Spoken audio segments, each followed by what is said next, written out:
What is going on, everyone? Mike Sparacino, a.k.a. Shades here, alongside Brendan Mulroy, a.k.a. The Big Goon, a.k.a. Mulgoon, here with Backup Blueshirts, Episode 5, in honor of Dan Girardi. Brendan, what do you have to say? It's number 5, baby. That's true. That's your boy. I was wondering where you were going with that. I was like, what the hell is he talking about? That's your boy right there. That is my boy, but wow. Speaking of legends. Okay, let's not go that far, but... Whoa. What do you mean? I was going to say Rick Nash. I mean, come on. He's a I legend. knew that's where you were going, but I'm just saying, like, Dan Girardi? Nah. Whatever, man. Whatever. We got Good player, but nah. Rick Nash is the true legend out of those Rangers two. legend, all right?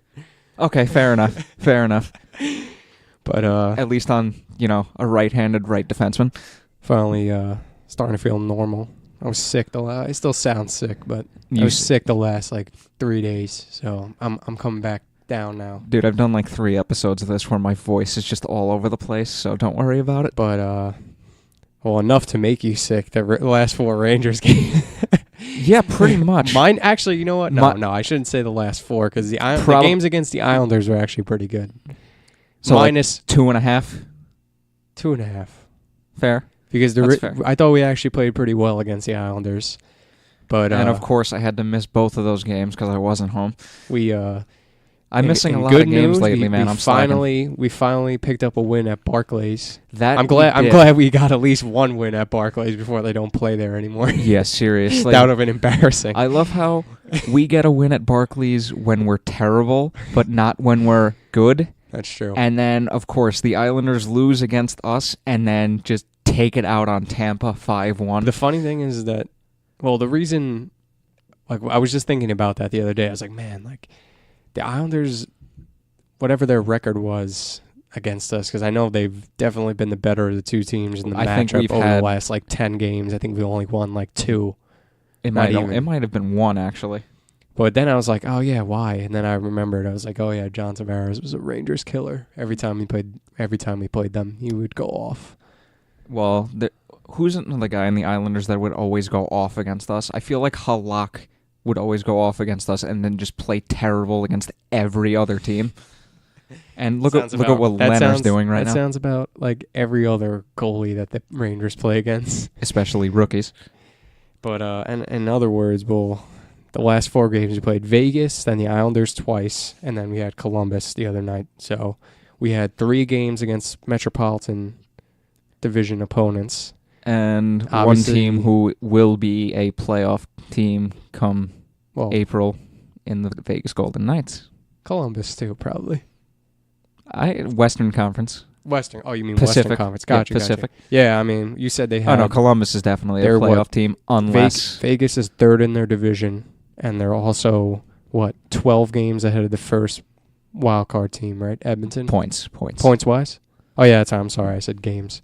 Yeah, 12 points in front of Edmonton. So, like you said, unless they have a massive collapse, but it doesn't seem like that's going to happen. It's actually 13 points. It actually seems like Yikes. they've been on an upswing, Vegas. I mean, I kind of we were saying my prediction was completely wrong. Because Lundqvist didn't even start that game, so it's already out the window. Wait, hasn't Georgiev started 3 out of the last 4? Yeah.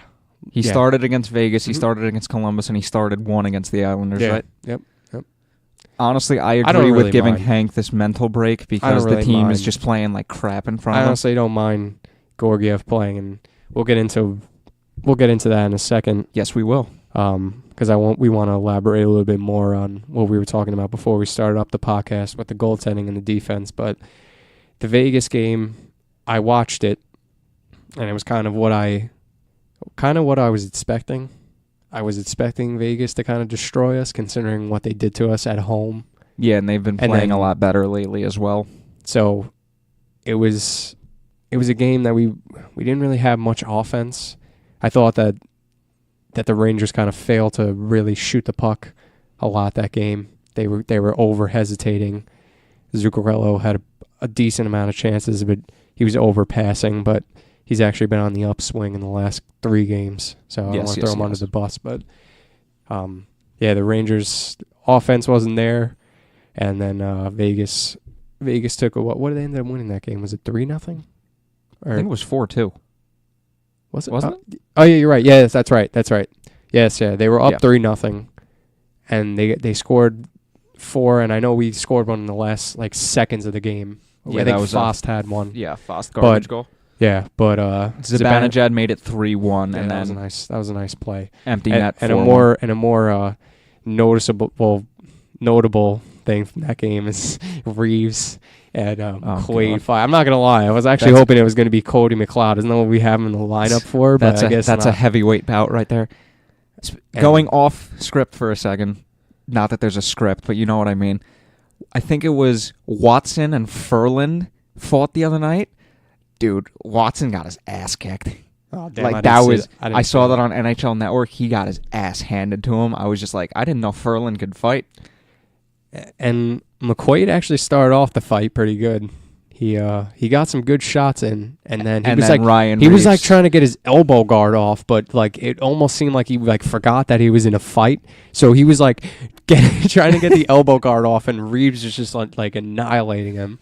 Yeah, So- it started off good for McQuaid, and then Ryan Reeves went Ryan Reeves Yeah, and He's just like, killed him. I'm Ryan Reeves. That's right. I mean, I was hoping it was going to be McLeod, but whatever. You know, listen, if it was Tanner Glass in that situation, maybe he would have fought him, you know. But McLeod thinks he's, you know, offensive superstar now. McSnipe, as we call him. But Tanner Glass, a.k.a. Goat Jr. A.K.A. Goat Jr. When is his number getting retired to the MSG rafters? That's what I want to know. A.K.A. Goat Jr., that's right. But, you know what? I am declaring this right now. Mark Stahl, until he is no longer a Ranger, we must make a ground rule that he is being called the GOAT Mark Stahl and Tanner Glass is being called the GOAT Jr. That is a ground rule on this podcast from now on. For every time we don't do it, we have to remind each other. It's 2 minutes. It's 2 penalty minutes. 2 penalty minutes. And anybody that we have on the show needs to do that. So for anybody who's listening, if you want to be on the show, you have to adhere to those 2 rules. Mark Stahl, a.k.a. the GOAT Mark Stahl, and Tanner Glass, a.k.a. the GOAT Jr. And let's carry on. We'll carry on. Rangers Islanders game 1. Was that game at MSG. That game was at MSG. Home and home. Excuse me. I'm It's not all gonna right. lie. We all get one cough per podcast. I'm not. I'm not gonna lie. I was actually out at Bear Burger for the first 2 periods at Rangers game, so I actually missed it. You were at Bear Burger. I was at the bowling alley. But I know it was 3 up going into the 3rd period, so I'll talk about what I know from that game. Go for it. And I get home and I turn the game on, and it's 3-3 going into the 3rd. And I was actually surprised. The Rangers came out and they were just dominating offensively. They were putting pucks on net, and Leonard just played unbelievable. I mean, I told you, I texted you yesterday because, I mean, I remember seeing it. I remember seeing his numbers, and I was like, wow, this guy has some filthy numbers right now, dude. I mean, it's a complete 180 from what he was doing the last couple of years. And we were talking about earlier in the first or second podcast with the Islanders, goaltending was actually playing pretty well. Right now, he's got like 23 games played. He's got a 2.2, I think, goals against, and his save percentage is like a .923. So that's pretty good numbers. I just have to speculate on this. Is he going to keep this up? Because if you look at the Islanders goaltenders the past couple seasons, Halak had that one really good year, fell off a cliff. Now he's having a good year in Boston. Yeah. Grice had one really good year, then he kind of fell off a little bit. True. I mean, is this trend going to continue with Leonard? That's what I want to know. I think it will, and the only reason I say that is because I think the Islanders' defense is actually not that bad. I think they play a little bit more defensively with Trotz as coach. I would agree. So that I would say, you have to remember that Leonard was playing in front of that horrendous defense in Buffalo, so that could have something to do with it. What's funny that it's sometimes you don't see the potential of these goalies until they play in front of a better team. But he stole the show, and I'm pretty sure it was Leonard in net. If I'm wrong and it was Grice, I'm sorry, but I'm pretty sure it was Leonard. Yeah. But anyway, I mean, he steals the game pretty much. unbelievable saves. Well, actually, no, I'm sorry. I want to correct myself. It was actually 3-2 going to the third period. The Rangers were down. Yes, they were. Then they actually came in and Foss finally buries one, and I was like, oh man. And I thought that I was interested to see how the Rangers were going to finish out that game, and they scored that goal, and I was glad to see that they actually kept the pressure on until around like the 3-minute mark. Islanders come down, hadn't even had a shot on goal yet, finally, and they come up the wing, and they pass it across, and pass across one-timer, that was past Lundqvist. And, honestly, like, I really wasn't even, I'm like, man, that's a goal there. I think Lundqvist had a goal that he could have had earlier in the game, from what I've gathered and heard from other people. Yep. On that one, I don't really blame him. I want to say I blame Pionk, even though it's good to see he was actually in position at least, but he just didn't make the play. His back was like turned to the forward, so he didn't even get a chance to make the play. So he was there, he just didn't make a play. It was just a quick play, and then they scored, and then that was it. We lost. Two things. And I saw, sorry to cut you off there, but I was going to say I saw Quinn's post-game interview. And I thought he put up some good points. He was like, I thought that we played good enough to win, but we just didn't get the win. So I think that that was a game that they played good enough to win in, but that was just another game where they're not finding the ways to win right now. I think that's pretty evident. I mean, as you could tell. Yes. But that was one that we definitely should have had. But continue to what you were going to go say. Okay, well, one, I heard that small noise you made. I'm not even going to edit that out because that was hilarious. I don't even know what that was, dude. Your body just does things when you're sick. I don't even know what that was. I heard it too, and I wanted to burst out laughing, but I just didn't do it. I don't even know what that was. Dude, my body does weird things when I'm not sick. Like, I could have, like, just eaten, and it'll be, like, an hour later, like, I'm cool, calm, and collected, and then my stomach will just make a random-ass noise, and I'm just like, I don't even have to go to the bathroom. It's like, and I'm good. It's weird. But anyway, the second thing is I can't even remember now because I got like thrown off course by that. I know, but like, oh yeah, this is what I wanted to bring up about the Islanders game. I saw a tweet. I didn't watch the game, but I saw a tweet that we allowed one shot in the final 27 minutes. And I'll actually admit I thought that the Rangers had been a little weak in the third period, especially with giving up goals. So that was actually a good takeaway from that game, the fact that we only gave up the one shot. I mean, what are you going to do? You literally, like, I was texting, one shot across 27 minutes, you can't really play much better defensively. I said, I called that game, I call that a shell game. And anybody that plays NHL 19 understands when you dominate a game and you just can't score on the computer goalie, and then the other team comes down and gets one shot. That's a shell. That's a shell game. Who scored the actual shell goal against Georgiev the other night on Columbus? Was it the Columbus game or was it the Islanders game where he just... I forgot who it was, but a person throws the puck. I think it goes off Georgiev's stick, the back of his stick, and goes under his arms in the goal. I didn't see. It was probably in the third period. It was Columbus. Yeah, I was just like, no, that's a shell goal. And I remembered the second thing. It was more of a question. Was that the game Jesper Foss like batted? Yeah, that was the first Islanders game that he had to bat it out of the air. Filthy goal. I would love to see him on the golf course after that. But we move on from that game and we'll get into the second Islanders game that the Rangers played. This time at Barclays. 2-1 win. We win at Barclays. Finally took 4 years? Finally get a win at Barclays Center. I think we're like 1 in like 6 or 7 or something like that. Yes, pretty horrendous. But like terrible, yeah. But takeaways from that game, I would say that's a game right there that Georgiev stole. I think he stole that game. I don't want to say the Rangers played bad. Defensively, I think we were actually better that game. You want the funny thing? I just looked this up right now. The first game against the Islanders, they got 20 shots, and they scored 4 goals. The second game, they got 25 shots and scored 1. So over the course of those 2 games, they got 45 shots. And with how the Rangers have been playing lately, I mean, 45 shots across 2 games is actually really good. Yeah, that's not bad. Because if you look back to last season, Carolina led in shots against with 27. Mm-hmm. So for the Rangers to go 2 games in a row with 25 and under, that's pretty impressive, especially considering the state of the team right now. And to the Islanders' point, besides Greiss and Leonard's goaltending, but I'm pretty sure I heard on NHL Network the other day that they went from almost like last in the league or something like that to like goals against last season. I think they're actually like in the top end in the league now. Well, with the like way giving Leonard's up goals against per game, so with the way Leonard's been playing, that just proves the point that they've been more of a defensive team this year as well. Well, I mean, there was also like many reports out there wherein Waite was coach and all that, just like there was no structure to the team. Yeah. I'm just like, yeah, that probably explains why you didn't make the playoffs with what arguably should have been a playoff roster last year.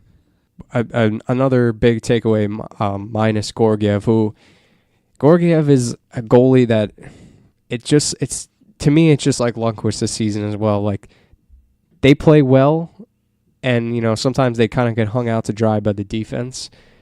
I wouldn't say that happened too much in the Islanders game. I think Georgiev had a great game. I think that's a game where you could see how good of a goalie he is, like what he can play like. Especially that save, if you guys saw the game, like towards the end, that I think it was on Matt Martin in front, that glove save off the deflection, that was filthy. I did see that was actually. An unbelievable that was save. Nice. That was right at the end of the game too. That was like 10 seconds left. I was so glad he saved that because I was like, oh my God. But yeah, I mean, but his numbers this year as a goalie, if you see it, like if you're not a Rangers fan and you just look at his numbers, you're like, oh God, his save percentage is like, it might even be just at, well, probably after the Columbus game, it's probably not even 900 right now. But yeah, I mean, going into that Islanders game, I think it was like 900 on the money.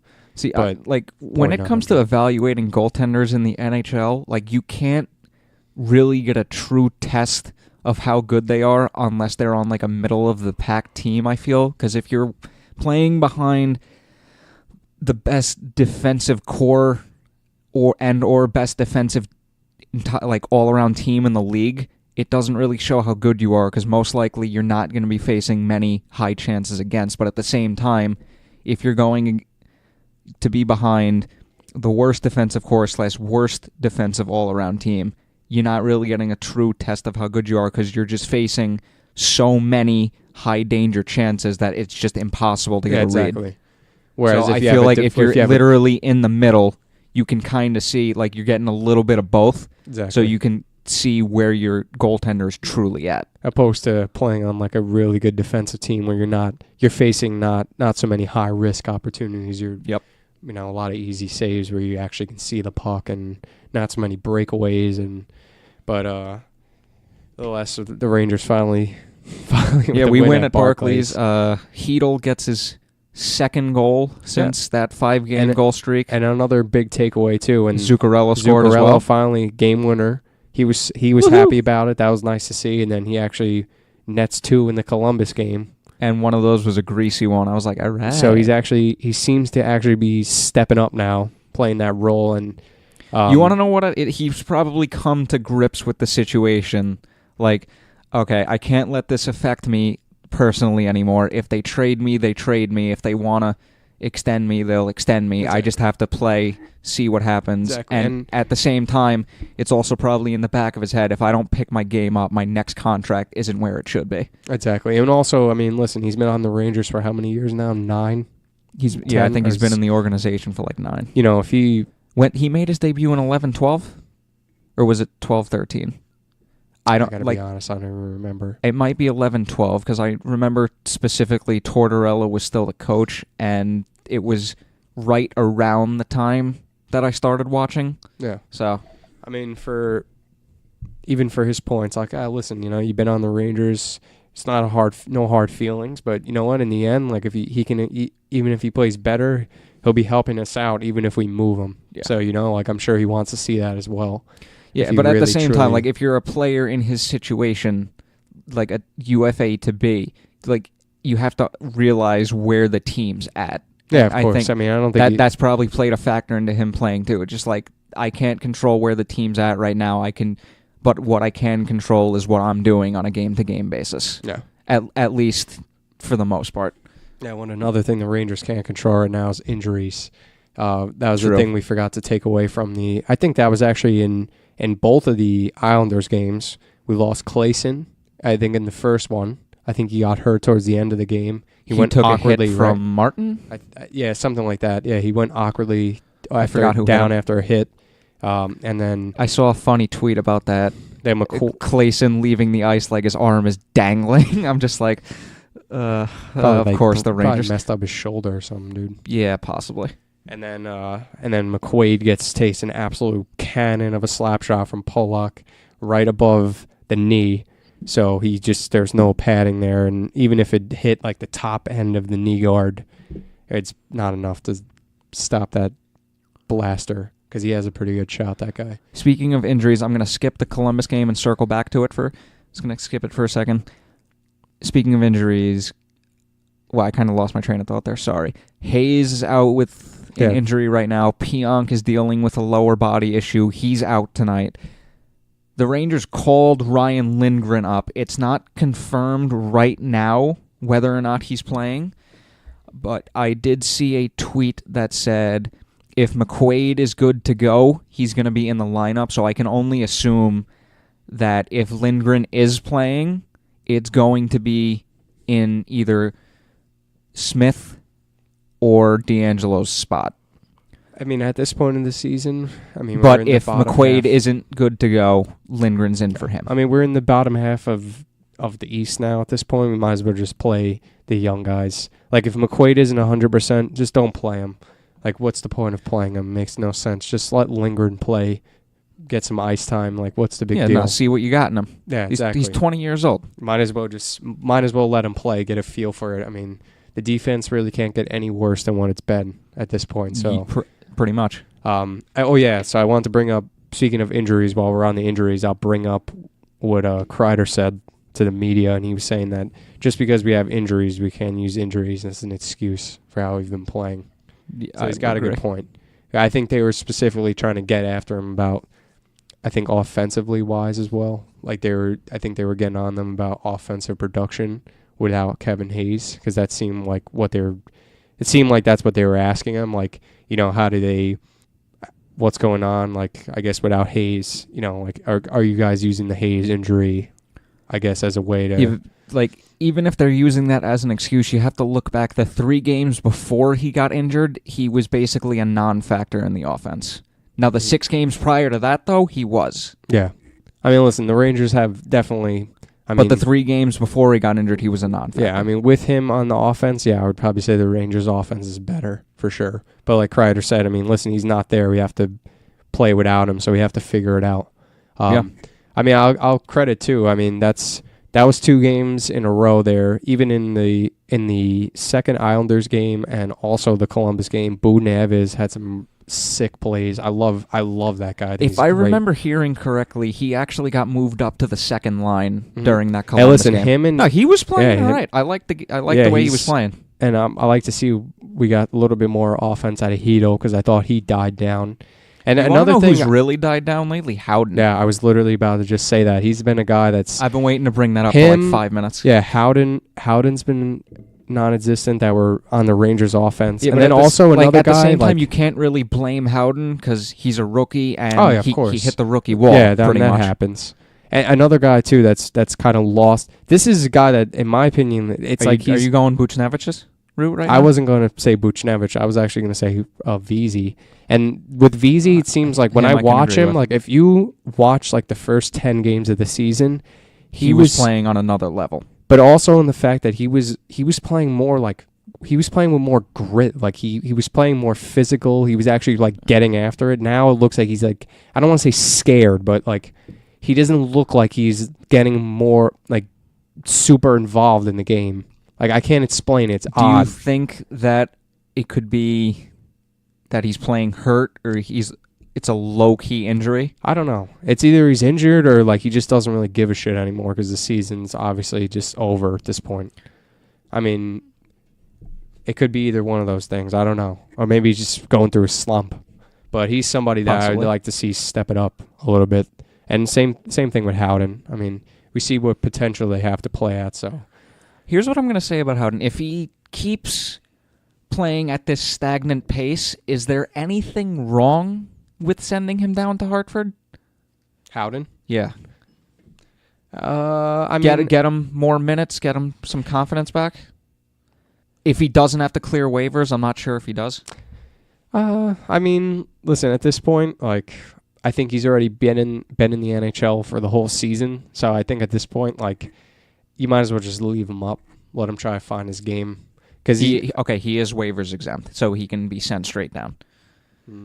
Only if he keeps playing. I mean, like, listen, I think that if he continues and he doesn't get as much production, you know what? Screw it. Why not send him down maybe for like a couple games and then bring him back up? I think that if they're going to do it, they should only do it once. I don't think they should send him down multiple times because then I think that just starts messing with guys. Yeah. If you're going to do it, send him down. Like, tell him, listen, you know, we want you to get more minutes, but we obviously want you to be on the big roster.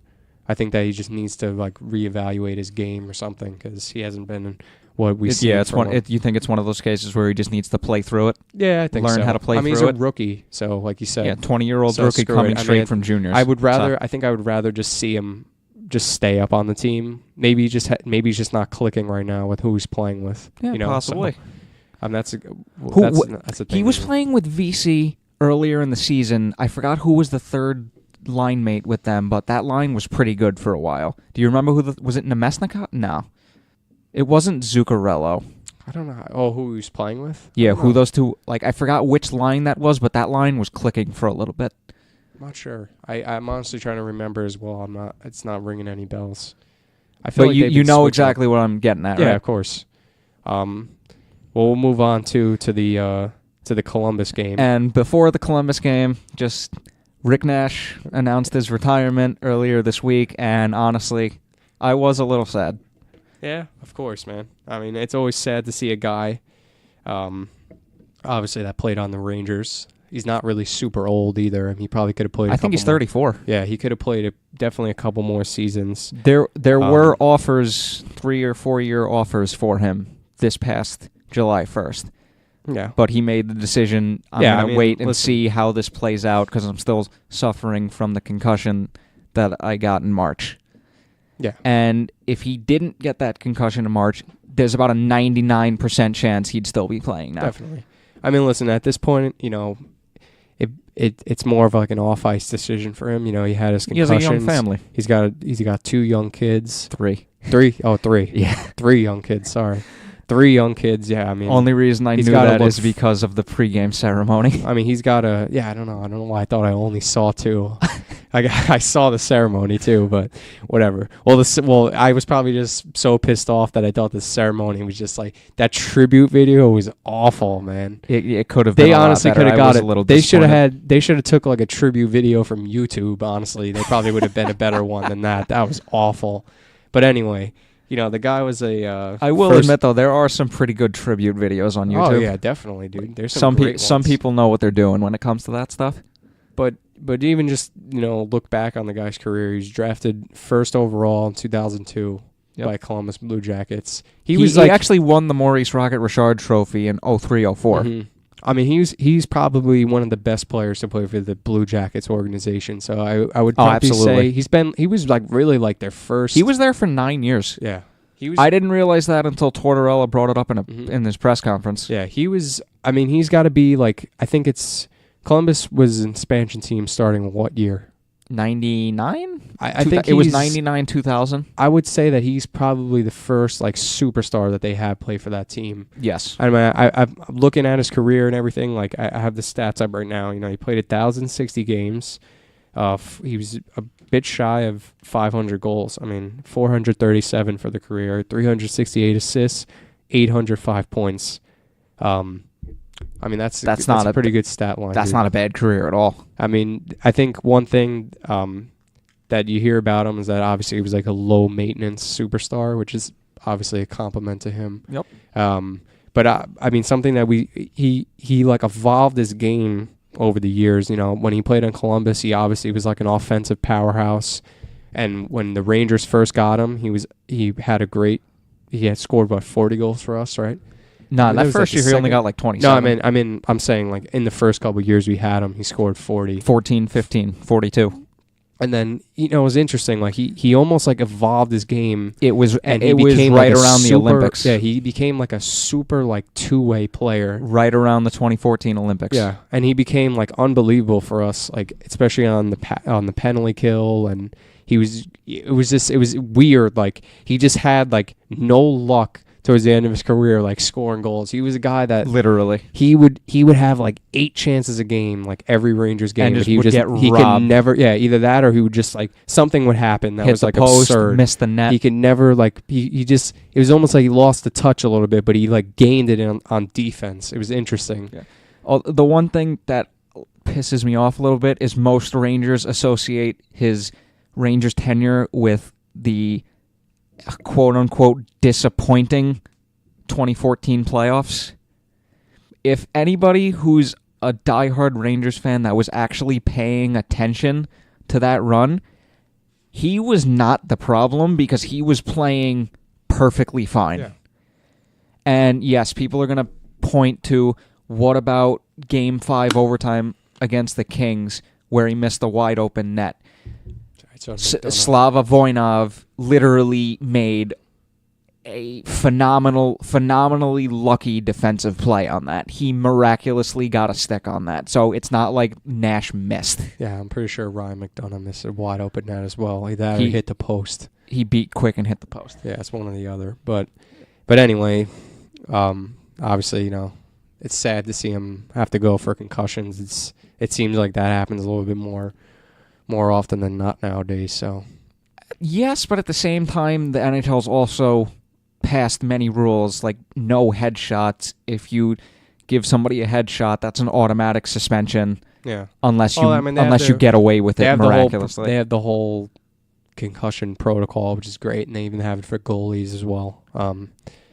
Yeah, I mean, you can go on. We could probably have a whole podcast about the whole concussion debate, but I just want to say this: if they had concussion protocol back in the day, Paul Correa, we would have never got that call.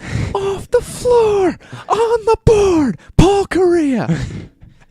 So there's a lot of, dude, half of those guys would have been out like every game. It was just absurd what used to go on. But all right, so let's finally talk about the Columbus game. Yeah, we'll talk about the Columbus game. And as John Tortorella said, it was a cluster F, which he referred to a couple seconds later as a cluster fun. Yeah. Because he had to keep it PG. Yeah. I mean, obviously, every time we play John Tortorella, I want the Rangers to beat him. I just something about him I just don't like. But honestly, anyway, dude, I liked him as a coach. I'm not going to lie. We were a very good defensive team under his tenure. We were. I'll say that. We played a little bit more grit for sure, but we also had the guys that could play gritty. But but honestly, dude, speaking of John Tortorella, first U.S. coach to get the 600 wins. Yep. I saw that. And I don't know if Peter Laviolette got it, but he's like 598, 599. So right there. There was actually a showdown between Nashville and Columbus earlier in the week. Both coaches were Tortorella was at 599, Laviolette was at 598, and Tortorella won. So there wouldn't be a tie right there. Oh, that's but cool. that was kind of cool to see. Not gonna lie. But we'll break down the Columbus game because you saw it, right? Yeah. I missed the third period, but I saw the first 2 periods. I'll let you do a little breakdown on this one. What do you well, if you remember. Dude, all I remember is we were dominated in faceoffs throughout the whole game. It felt like Columbus had the puck majority of the game, which they did. They were getting quality chances because we fell asleep on certain points, which was evident throughout most of the game. Mm-hmm. And, of course, Panarin scores. Yeah. Ex-Ranger Duclair scores. Well, one thing I wanted to point out was... It's always the X-Rangers. Well, a couple of things. But, one, that was another game.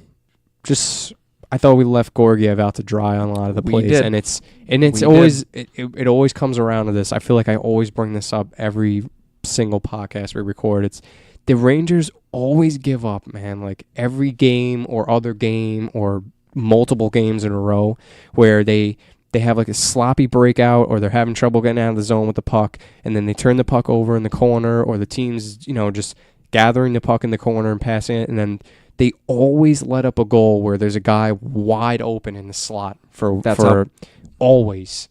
Yeah, it is just unbelievable the amount of times that you see it.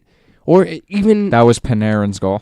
And we always come back around. We always say this. It's that must be just on the scouting report for the Rangers, is attack them in front of the net, get bodies in front of the net, crash the middle, get pucks on, look for the pass in the slot. Because how many times have you seen a goal like that scored this season? It's obviously it's our weakest point as a team. I mean, that was Panarin was wide open in front. Yeah, it was embarrassing. I think Shea missed an assignment. You can't leave. You can't leave Panarin in front, dude. I remember he's too deadly of a guy to leave open. I tweeted in the first period because Atkinson was getting like a lot of chances. Like, I have a strong feeling Atkinson's going to score this game, and then he ends up scoring. And then I ended up tweeting later, and there's the Atkinson goal. Yeah, but like, I'm just like, he was playing really well. He had an underrated game. Yeah, I mean, he made the All-Star. He made the All-Star team because Ovechkin dropped out. I actually want to bring that up at the end and the whole All-Star thing, like the final votes. But I honestly didn't even pay attention to that because once I started seeing players drop out, I'm just like, all right, if they're not going to take it seriously, I'm not taking it seriously. But another good point, Alec, I was bringing it up to you before we started recording. It's, like, this is a game where the Rangers offense was there. We scored 5 goals for once. And then, we give up 7. I don't remember if we said it in the actual recording right now, but it's not like Georgiev played bad. No, exactly. I mean, that's just like another game, he gives up. It seems that we obviously, if our goalie's having a bad game, we don't pull him. I mean, Lundqvist got pulled twice, but I shouldn't say that. But I feel like we've been leaving our goalies in there. Like, they give up. I think he let Lundqvist get lit up like last week. Same thing in this one. Georgiev got lit up, but yeah, man, it's just another one. Like, if you score 5 goals as a team, you have no excuse to lose, and it just comes down to, again, just another bad game for the Rangers defense. That actually makes me wonder: is it worth keeping Ruff around with how bad the team's playing defensively, or at the same time, I'm thinking, what could he do with a legitimate, NHL defense? But at the same time, I don't want to wait that long. Yeah. Well, you brought up an interesting point to me. We were texting earlier, and you said, it's actually kind of depressing that that we have Shattenkirk and Smith for 2 more years. And that's it is. We have I don't remember if it was the highest paid defensive core in the league, but we're up there. Yeah. And considering how bad that is. Yeah. The only, the highest paid, I would probably say, in terms of contracts that we have and who we pay the most of, the one player that's actually playing decent enough is Stahl. You got to give credit where he's done. He's been playing all right this season. He's probably been our best defenseman. The GOAT, Mark Stahl. And that says a lot. That says a lot about our strike team. One, not just... Oh, yeah, that's strike one. It's 2 penalty minutes. I forgot to call him the GOAT, Mark Stahl. But anyway, yeah, man. I mean, that's just another game. Stahl is also the only defenseman this season who we haven't scratched. Yeah, and deservedly so. Yeah, definitely. He's been playing good, man.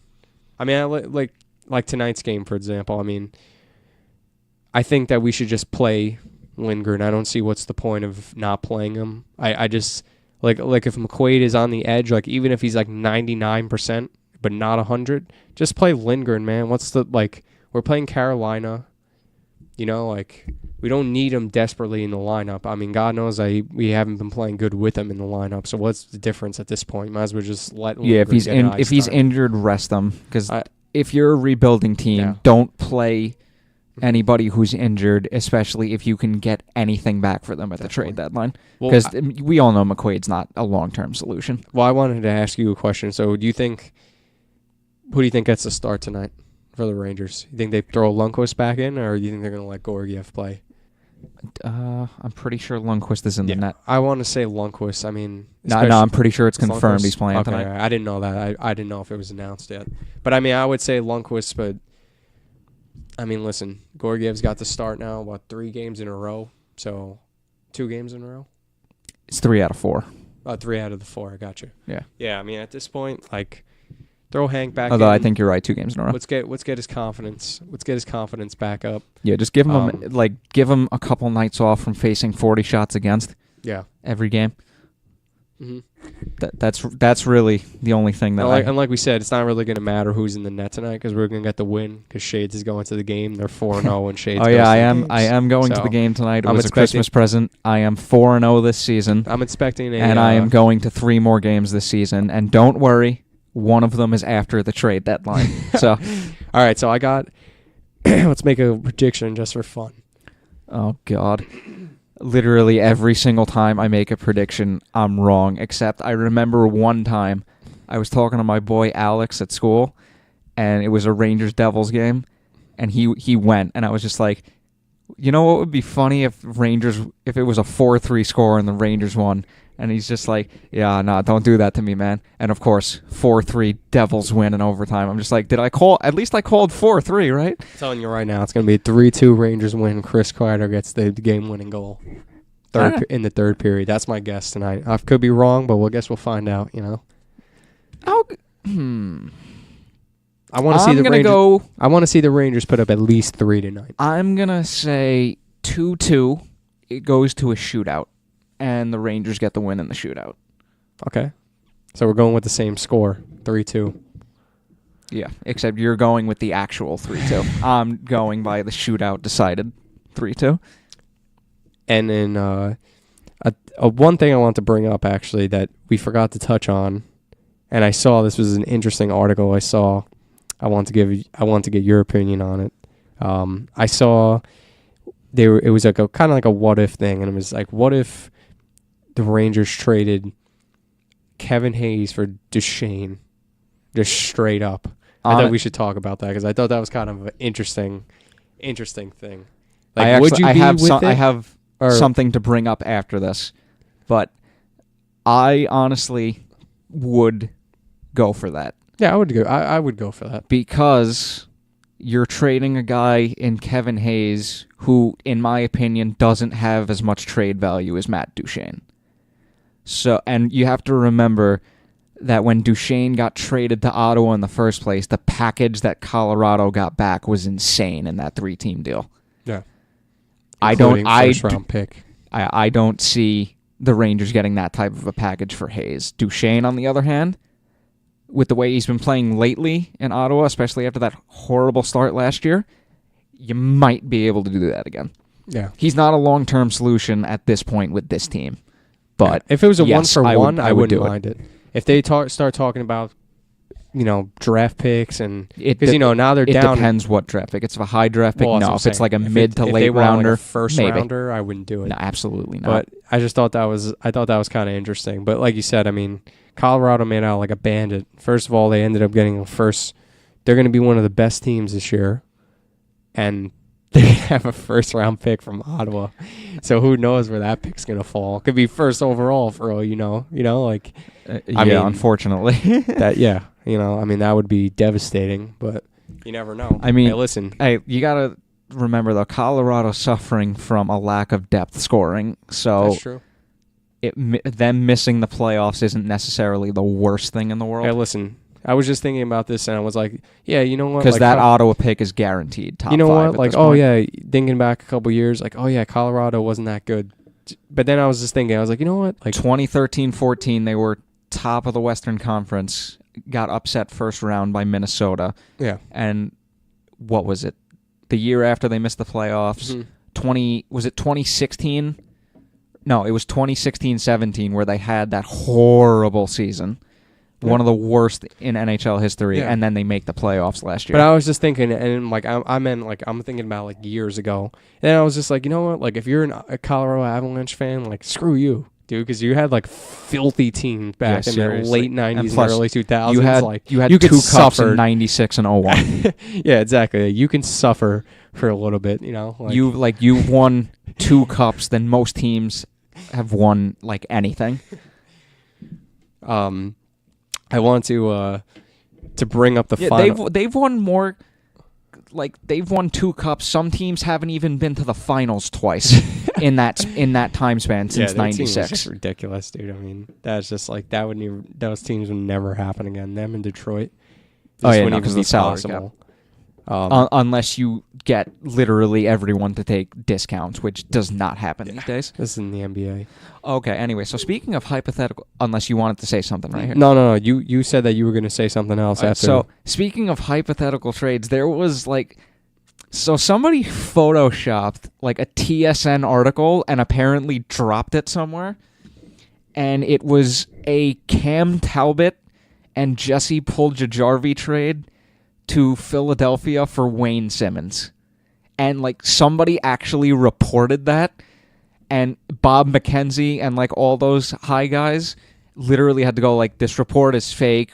We've been talking to the people at TSN all day. It was never reported. Nothing was removed. You got duped by a fake account. Damn. I'm just first of all, when I saw that, I'm just Cam Talbot and Puljujarvi for Simmons. That is a typical Peter Chiarelli trade, not gonna lie, but I'm just I didn't believe that. Everybody was caught off guard by it. That's why, dude. No, but everybody went out of their way to say that didn't happen. It's fake news. That's kind of embarrassing on their end. I was honestly, it was kind of funny though. But if you really do look at it, that is a stupid trade that Chiarelli would make. I'm not gonna lie here. This is the guy who traded this is the guy who traded Taylor Hall, future MVP, for Adam Larson. Straight up. And he also traded Eberle for Strome. You know what? I'm not going to get into Peter Chiarelli right now, but you can see where I'm going with this.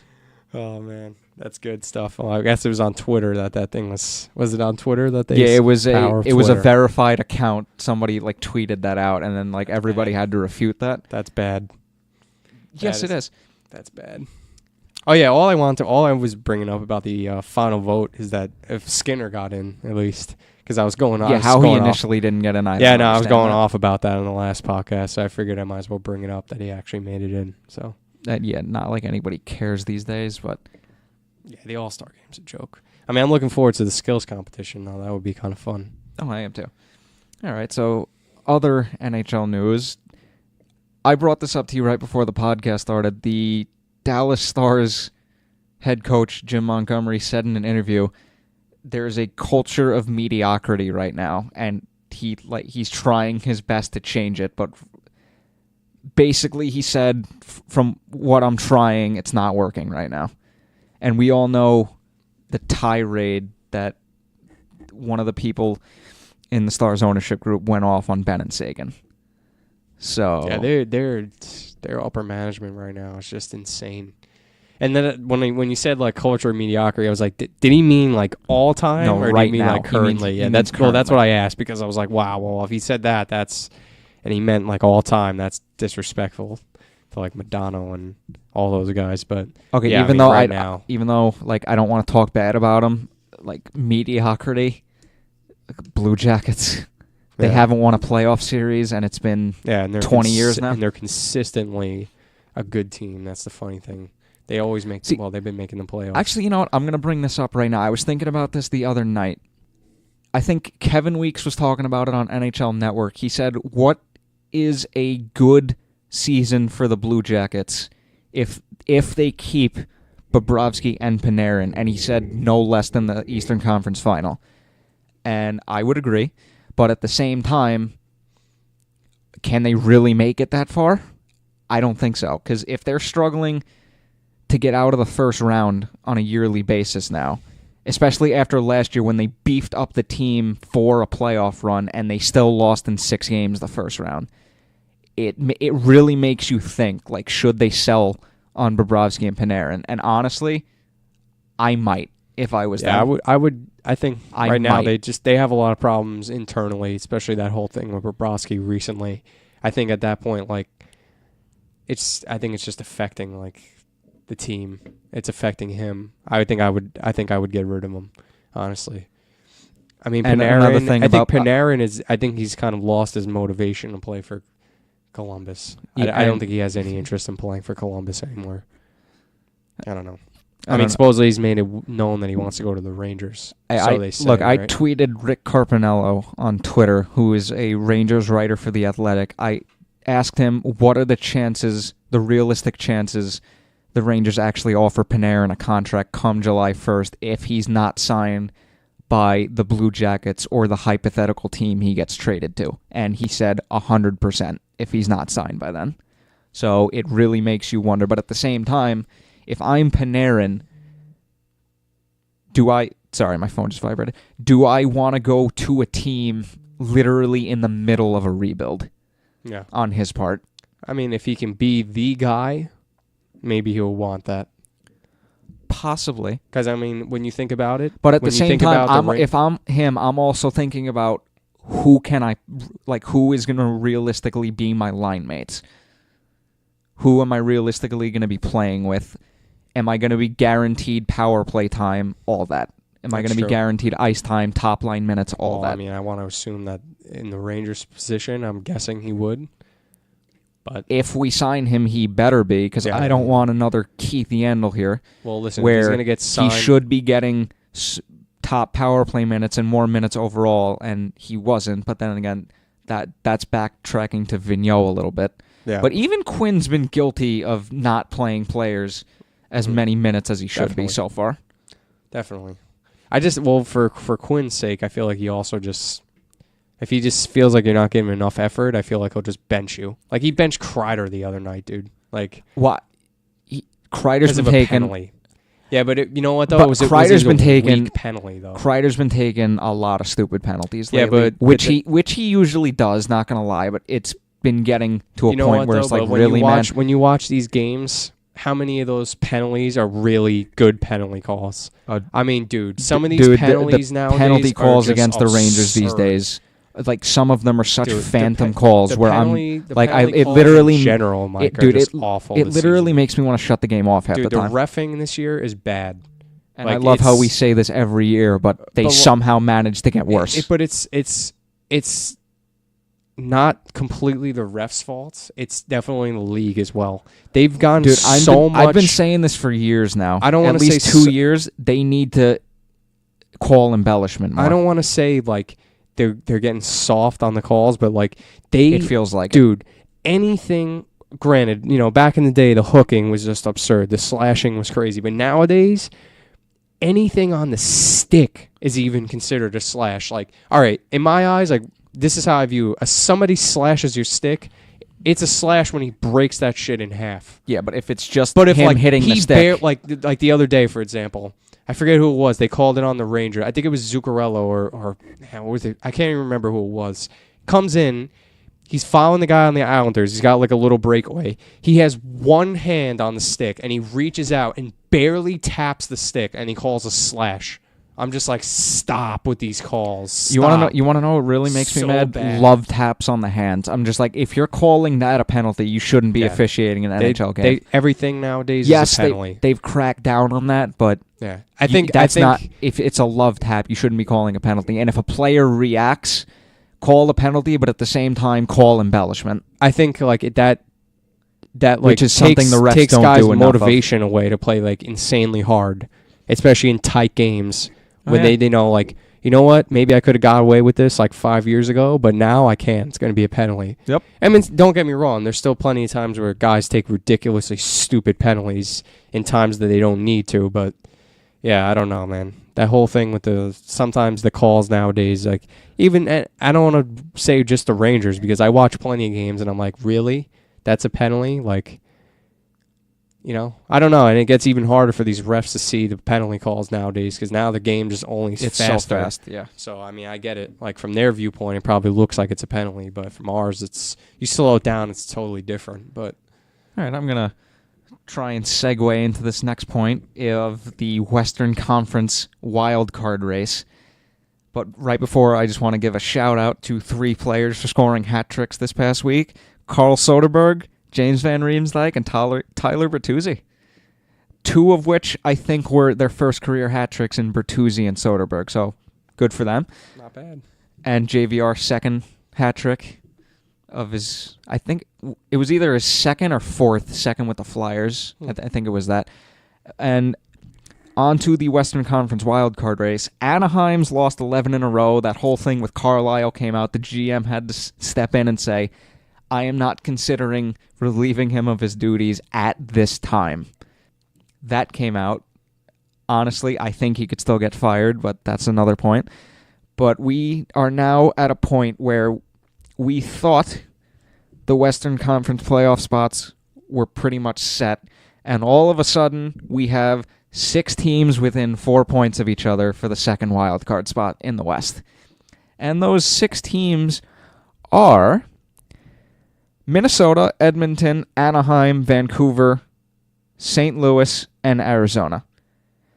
And Chicago is only 2 points back of them, but everybody besides Vancouver has at least 2 games on Chicago. So this could be a photo finish because that part of the West is just up in the air right now. Yeah, that race is just out of control. It's insane. Yeah, Anaheim went from looking like they had a comfortable wild card spot to now they're on the outside looking in because Minnesota has a game in hand on them. And also they're ahead in the regulation overtime wins category. Insane. Who's leading their divisions right now for the West? Calgary leading the Pacific over San Jose by 3 points, and Winnipeg leads Nashville by 2 points in the Central with 2 games in hand. Got you. That's kind of who. Well, and I think you expected from the Central. Winnipeg, Nashville that's almost a guaranteed 1-2 lock in the Central. You kind of expected that coming into the season. I'm a little bit surprised on the Calgary end, but then again, they've been playing pretty good this season. So actually, you want to know what's surprising me a little bit? They've been going through a bad stretch lately, and yet they're only 2 points behind Winnipeg for the division lead. Well, and that's a team that you could say that. And really they've been on a bad stretch lately for them. That's a team that doesn't use bringing around Kreider's point. You can't use injuries as an excuse. They literally had 2 of their best players were out for 20 games, and they still were winning. Subban and Arvidsson were out for 20-plus games this season. Forsberg was out for a little bit too. And Forsberg. And he might actually no, I don't think he's out anymore. Oh, okay. I was gonna say I think you may have been right, but yeah, that's insane. But now it's one thing to not use injuries as a bug, but if you literally have 3 superstar guys, this is just a hypothetical situation. If you have 3 superstar guys literally just keeping your team afloat and they're all injured at the same time, then you can kind of use that as an excuse why your team fell off. But with the depth Nashville has, 1 or 2, possibly 3 injuries, they're still a team that can stay afloat because of the depth that they have. Definitely.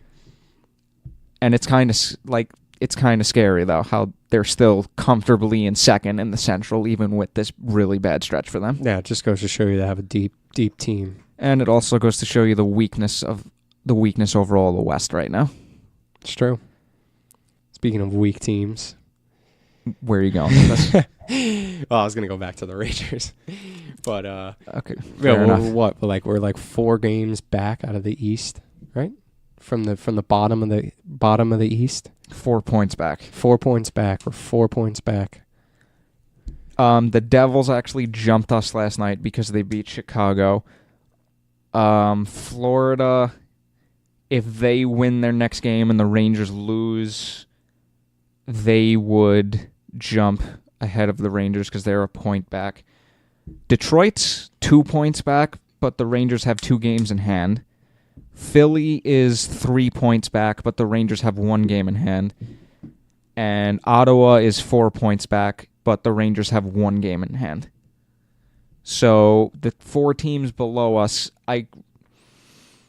it's going to be hard for the Rangers to drop below those teams, considering how lackluster Detroit, Philly, and Ottawa have been this year. Florida can definitely jump ahead because I think they've been okay this season, but with the way the East is this year, they're not a playoff team, unfortunately.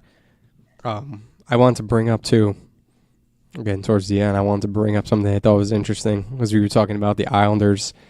Islanders beating Tampa. That was actually the first game Tampa lost against somebody in the Metro this season. I believe it. They're 12-1 now against Metropolitan Division. I believe it. I just thought that was kind of funny. Metro is kind of weak this year, not going to lie. No. I'd probably say the strongest team coming out of it is probably going to be Washington, honestly. I would agree with that. I know. I mean, Pittsburgh is always a wild card to me because they could literally be playing a stretch where they're playing awful and then out of nowhere, just like everything just clicks for like 2 months and they're one of the better teams in the league. And then they could go back to being normal. They're one of those teams for me. Yeah. That makes sense, though. But you got to remember, like, they're a dangerous team, too, because they actually have the experience of 3 cups. Yeah, and Crosby, Malkin.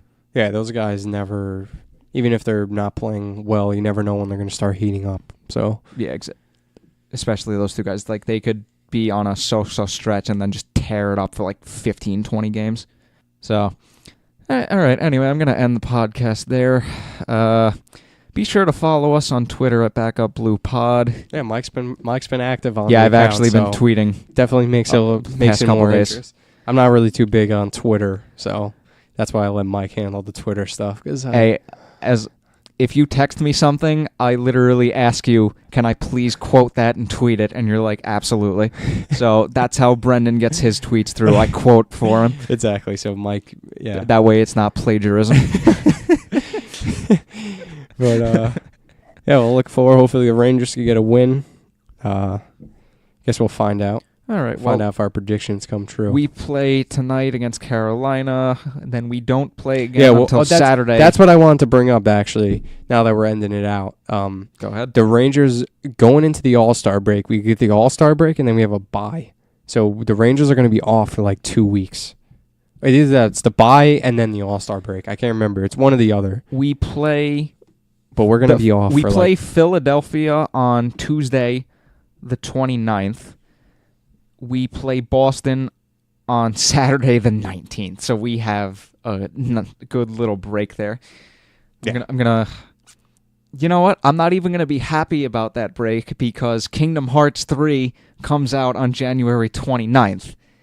If the Rangers had a break from January 29th to like February 9th, that would be so much better. But no, of course not. Nothing can ever work out that way.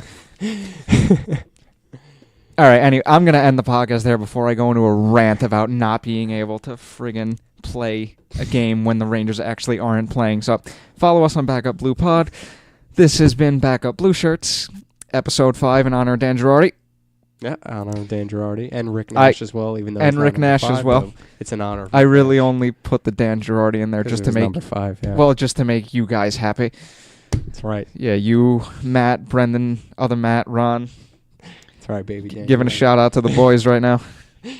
Yeah, it was. Hopefully you guys enjoyed. We'll be back. We've been pretty consistent with the podcasting this year, so. And I promise one of these outros I will get right and not make cringeworthy like they've usually been, but I guess that's kind of unique, isn't it? Or is it? I don't know. I'll let everyone listening decide. Thank you for listening, and we will be back next Tuesday or next Monday. Yeah, we'll be back, and then whatever. When the Rangers play a couple games, that's usually when we do podcasts. Yeah, we might. We might take a break, but thank you for listening. I am Mike Sparacino, a.k.a. Shades, alongside Brendan Mulroy, a.k.a. The Big Goon, a.k.a. Mulgoon, signing off. Talk to you guys next week.